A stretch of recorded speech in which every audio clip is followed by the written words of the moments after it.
algus oli no nii tormiline, et kui vaadata nende piltide pealtki või meil päris kroonikat nagu ei ole, mina olen väga halb kroonikapidaja, aga no pilte ikka on meie tegemistest ja noh, nagu te võite ise seal vaadata nende stendide pealt, siis on külas käidud, on meid külla kutsutud, me oleme ise käinud külas ja tähendab, meil on külalised käinud, me oleme õppepäevadel käinud, ise õppepäevi läbi viinud, siin teavad naised, kes on siin meie majast palju vaeva näinud ja tööd teinud. Rita on üks nendest.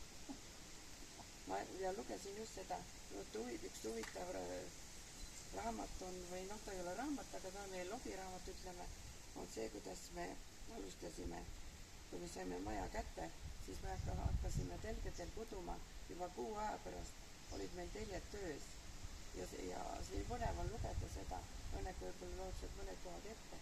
kes kui palju siis mida tegi ja ühesõnaga me panin päev-päevalt kirja ja seda on praegu nii huvitav lugeda, üks 30 aastat tagasi nagu, mida keegi mõtles ja siis ütles. Aga ma ei hakka teile ette lugema kõiki neid käimisi ja neid meie saavutusi. Aga noh, ma ütleks, et me oleme tublid.